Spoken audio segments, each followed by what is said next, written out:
an bɛna Baba Modibo Keyita ale ka kɔrɔfɔ dɔ lamɛn min nana kɛ ka bɛn ni san 1959 ye lajɛ dɔ o senfɛ lajɛ min n'o nana kana kɛ CECCFPA o la a ye fɛn min fɔ yen ani an jɛɲɔgɔnw ka dafa ɲɔgɔnya la ani an marabaga jamanaw olu ni ɲɔgɔn cɛ la an bɛ jɛ ɲɔgɔn fɛ ka o lamɛn e ka an bila 1959 o kɛnɛ kan. Et je crois que pour en arriver là, ani ne bɛ a miiri yani an ka se yan il faudrait que nous nous disions le langage de la vérité. wajibi do fo an ka tiɲɛ kuma de fɔ ɲɔgɔn ɲɛna. Que nous ne cherchions pas, nous Africains, à tromper les métropolitains. Ko an farafindenw kana na a ɲini an marabaga jamana mɔgɔw ka olu lafili. Et que les métropolitains ani an maraba jamanaw farajɛw n'accordent pas à certains de nos propos ou à certaines de nos attitudes qui sont la conséquence d'une réaction.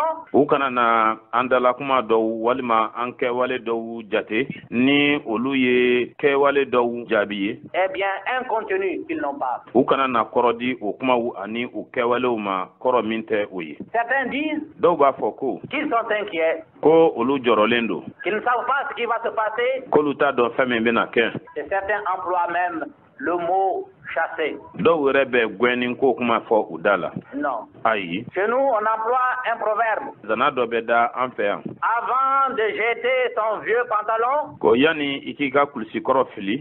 Il faut s'assurer si le neuf vous ira mieux. Fo i k'a lajɛ fɔlɔ kulisi kura in ni o bɛ bɛn i ma.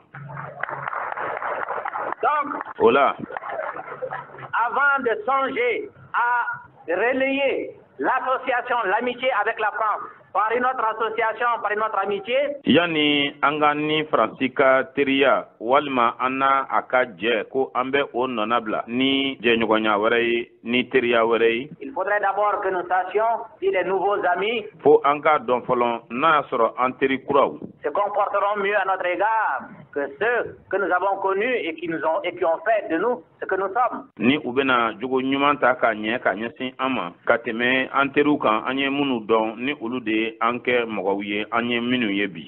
Et c'est la raison pour laquelle je tiens à vous dire O de kosɔn n b'a ɲini k'a fɔ aw ɲɛna qu'il n'est pas dans les intentions des Africains, eh bien, de rompre avec vous. ko a tɛ farafindenw olu ŋaniya na ka an sen bɔ aw sen na. Mais ce que nous voulons, c'est que cette coexistence des deux éléments Nka an bɛ min fɛ ni fan fila ka sigiɲɔgɔnya ka ɲɛnamaya ɲɔgɔn kɛrɛfɛ par la couleur, mais qui par la pensée n'en font que cette coexistence se fasse dans la compréhension mutuelle. u farikolo cogoɲaw fɛ jɛya ni fiɲɛ fɛ nka an miiriyaw fɛ foyi wɛrɛ tɛ an miiriyaw la fo ni a kɛra k'a fɔ o sigiɲɔgɔnya ɲɛnamaya ɲɔgɔn kɛrɛfɛ o ka kɛ ɲɔgɔn faamu kɔnɔna na fan fila bɛɛ lajɛlen fɛ. Des problèmes qui se posent aux uns et aux autres. minnu bɛ tali kɛ gɛlɛyaw la gɛlɛya minnu ni olu bɛ fan fila ninnu bɛɛ lajɛlen da la.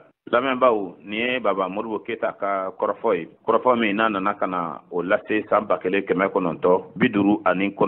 ɲɔgɔn kunbɛn o senfɛ ɲɔgɔn kunbɛn min ni o bɛ CECCFPA ni ka o kofɔ a nana ka na laseli min kɛ o de tun ye nin ye. N hakili la ni laseli in fana a bɛ bɛn bi kosɛbɛ kosɛbɛ a bɛ i n'a fɔ a ye bi don ye ka d'a kan bi a bɛ ka fɔ tuma bɛɛ lajɛlen na an ka ni jamana mɔgɔ ninnu gwɛn ka bɔ an ka jamana kan an ka nin farajɛw nana olu ma sara an na an k'olu fana gwɛn gwɛnni ko kuma o de bɛ yen o la hakili la nin bɛ bilasirali bɔ bi ka lase bɛɛ lajɛlen ma baro kunkurunin ka a lase aw ma baara bokum jagokɛla don Bamakɔ.